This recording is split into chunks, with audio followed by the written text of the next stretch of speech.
Hello and welcome, I'm Joshua Barnes, and today we're diving in to an insightful discussion on the German Christmas market attack.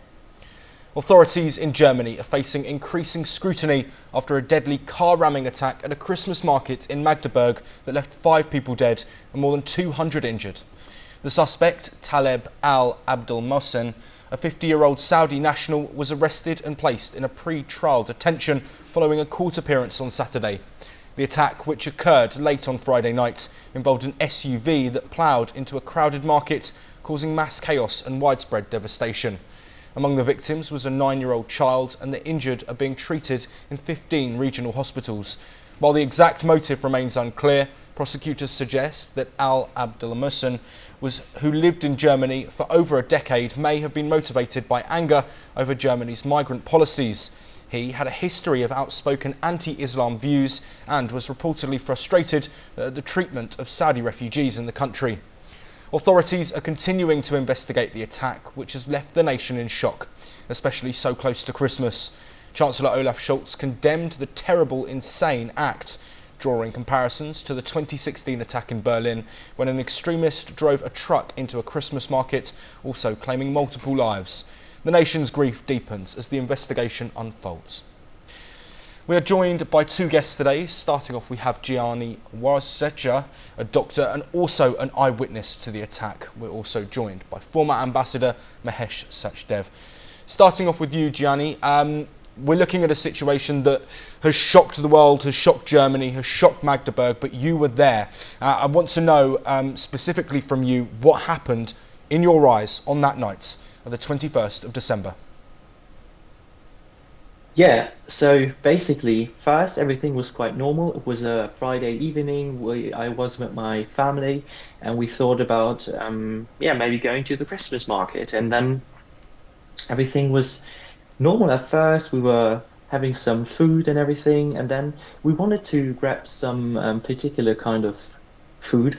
But then my girlfriend said that on the other booth, it's more delicious. So we went to the other booth, and that was basically our luck because the booth I would wanted to go to would be exactly in the location where the car went through. So we were at the other booth on the way to the other booth to grab some food, and then we heard some loud like rumbling, like if someone, I don't know, like kicked some tons or trash bins or something. And then some people were screaming, some people were like running around, some people were like running away, some people were like running towards it because they were curious, and I also was curious. So I also like walked like to the other aisle where the car went through, and then I saw, yeah, like people walking on the ground, people like running around, people laying around injured with like broken ankles. There was also people who which were bleeding, people who were crying, people who were completely unconscious and very silent, and then some kind of like switch flicked. And for me, like as a doctor, I'm always focusing on the people who are not crying because they are probably more heavily injured than those people who weren't crying. So I was immediately like, I mean, the street where the car went through was pretty long, so I was scanning the near surroundings for people who might need my help, maybe, but also all the other people around. They kind of try to give first aid for the injured people, and yeah, then everything was kind of like in a. I was working in a tunnel, until all the paramedics arrived and the police. And We alluded to it earlier in terms of the attack that happened previously in Berlin in 2016. 12 people died, and following that there were measures that were put in place. There were meant to be defences in place here at the Magdeburg Christmas market. However, a car was still able to get through. Is there anger within Magdeburg that this attack was allowed to happen?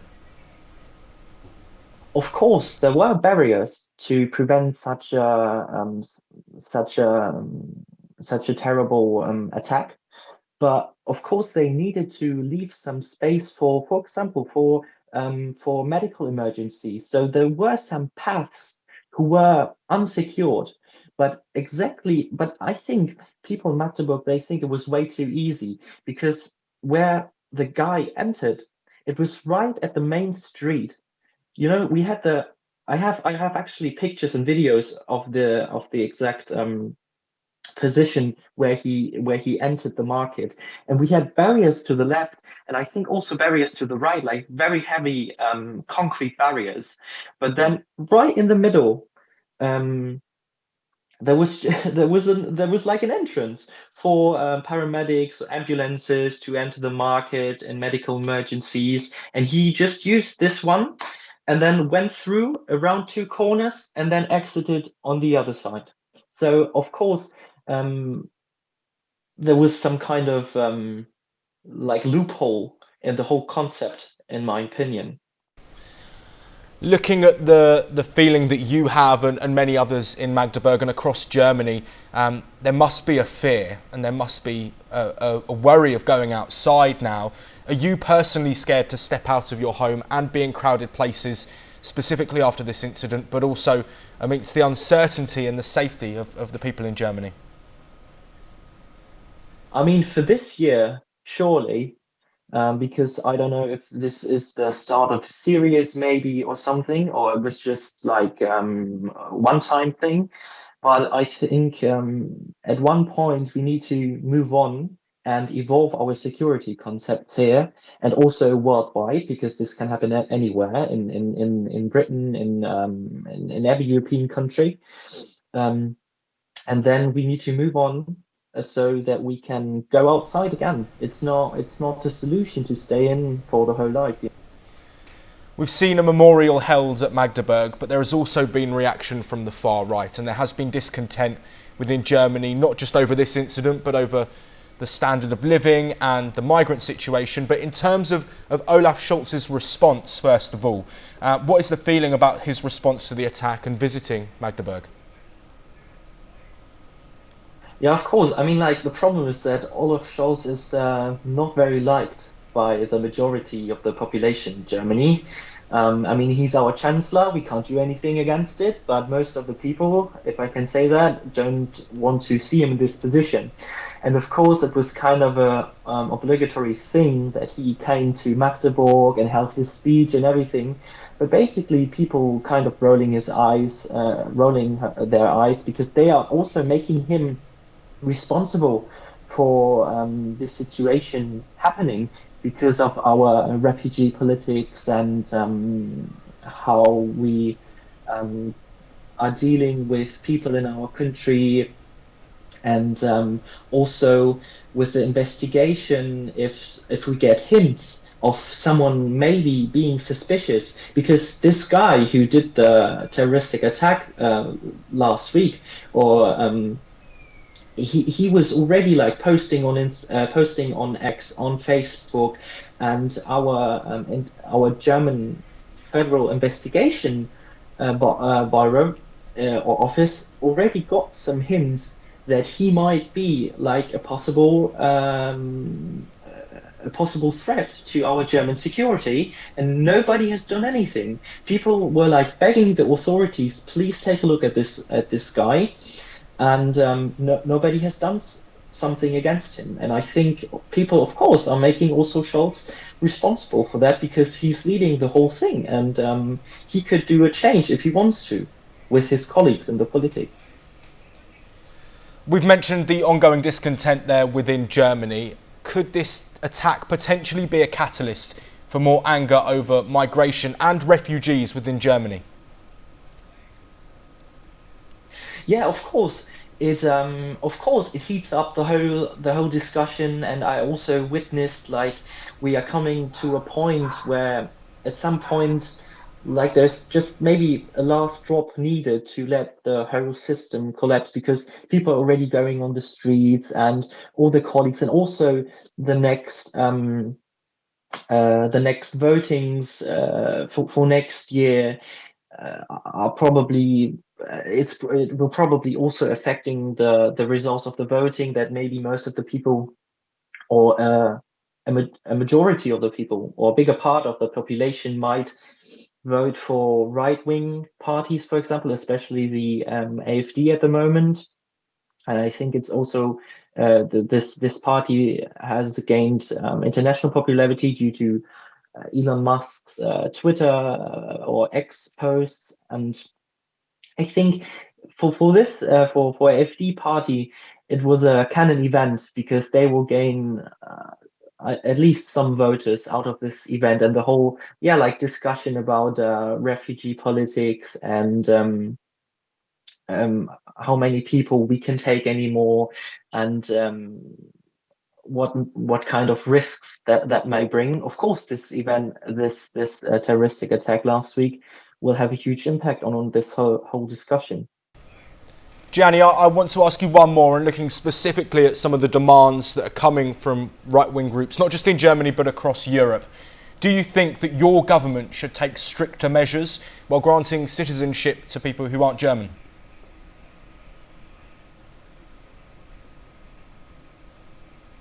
I think the current system is not working in Germany because we are letting more and more people in who we don't even know who they are, because they don't have passports or IDs with them, because they burn them intentionally. Also to cover their age, for example, to seem underage even though they aren't. And then I mean, like, I think the citizenship is not an issue.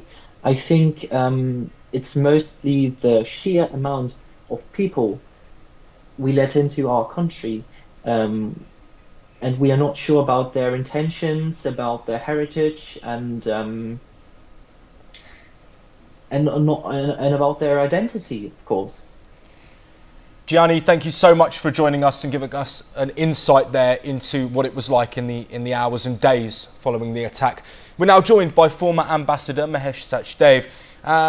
Former Ambassador, I'd like to talk to you specifically, firstly, about the responses that we've had. We've seen a lot of international response to this attack from Western nations and others. Can you talk me through that, please? I think this attack, given the timing, was horrifying to most of the countries. It was close to the Christmas holidays, and there was an attack on a market for for Christmas fair, and there were deaths, and more than 200 people were injured, 41 of them seriously. So it had major repercussions. West has already been struggling with its Islamophobe, and this gives further impetus to such feelings. And the governments have sought to control the growing chasm between Islamic immigrants from Mediterranean countries mostly, and the original Europeans, most of them being Christians. So the global reactions were along the predictable lines. They thought it to be condemnable, and they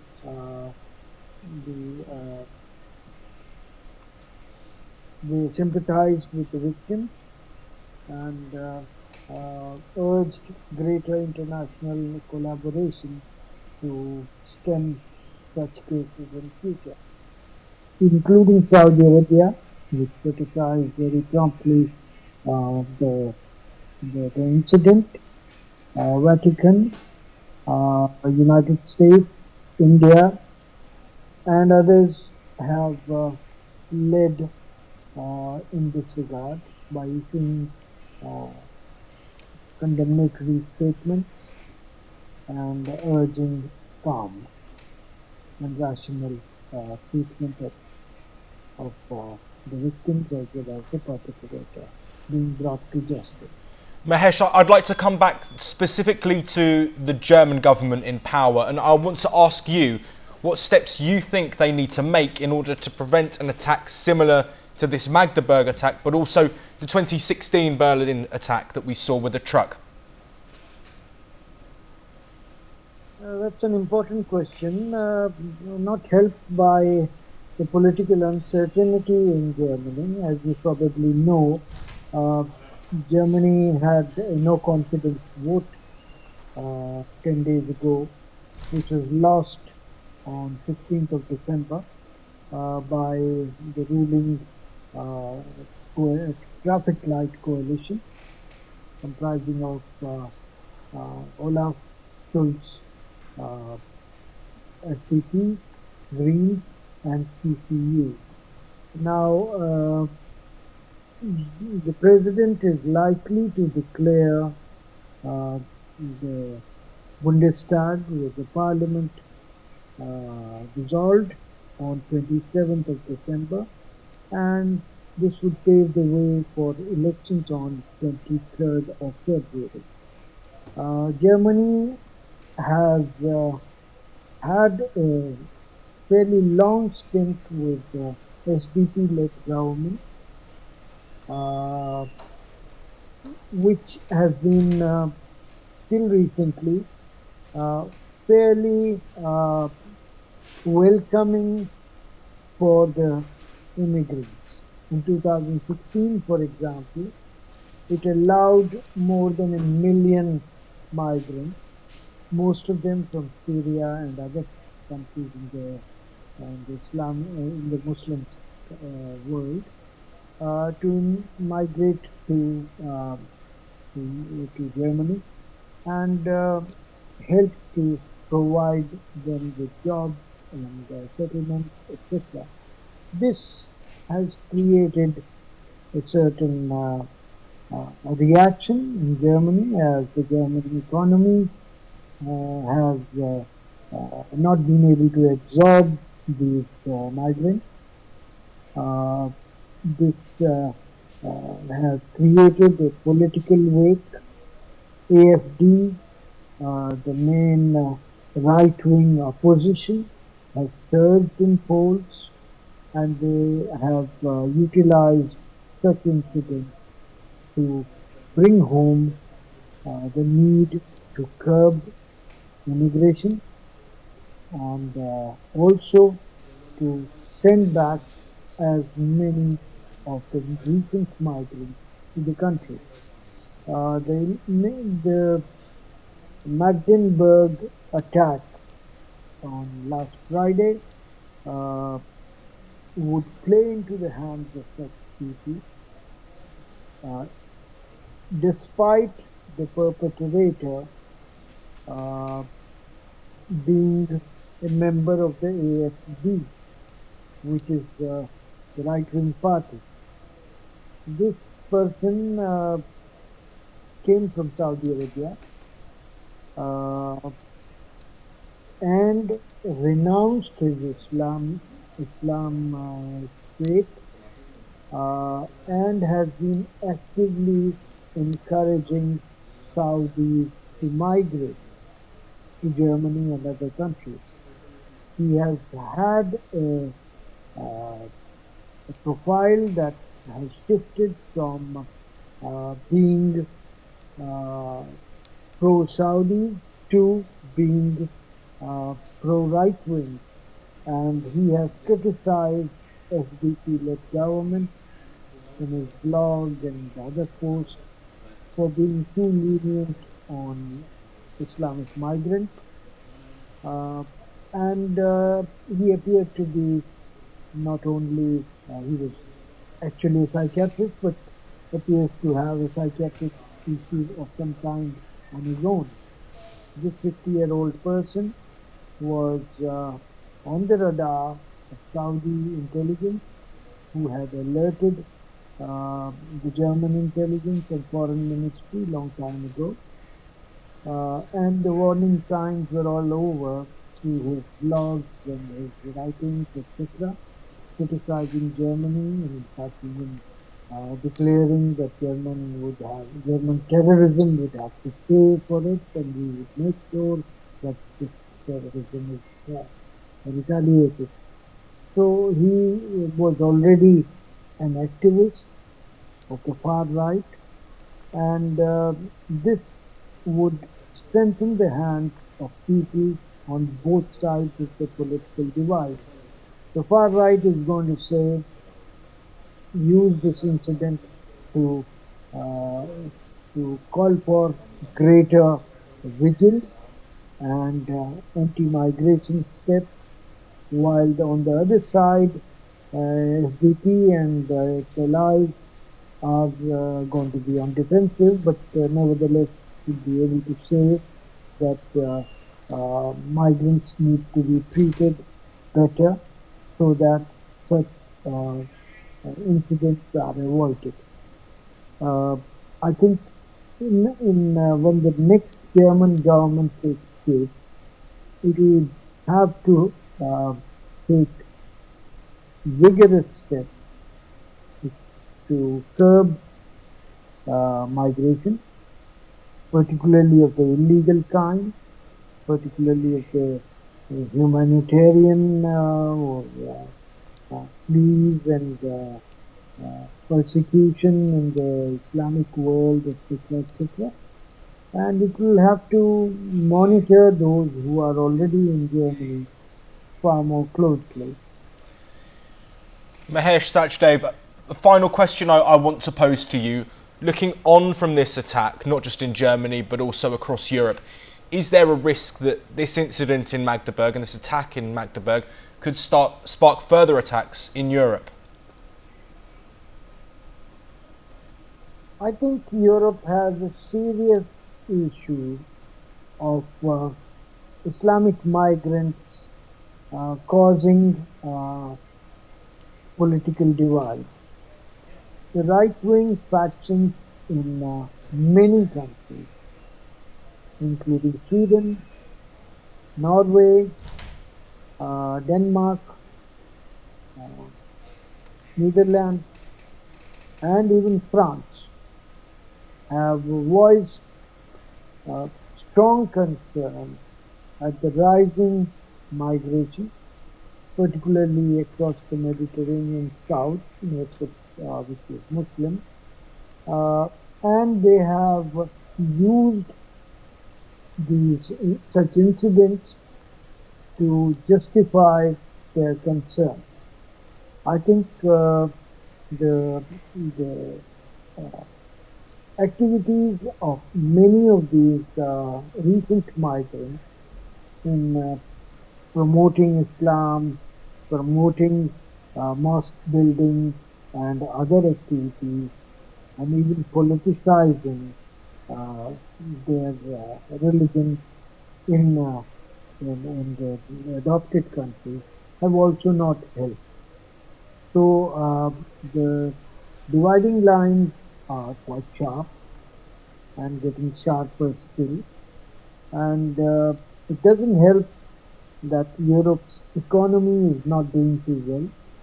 It already has a war in Ukraine to support, and is also troubled socially and politically at various levels on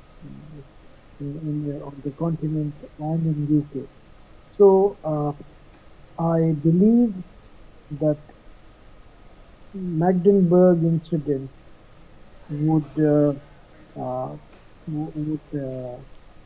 be symptomatic of similar incidents in past, and repetition of such incidents or the reaction thereto by the right wingers cannot be ruled out. Thank you, Mahesh Sachdev. We will bring back more updates from Magdeburg as we get them, and we will continue to look forward.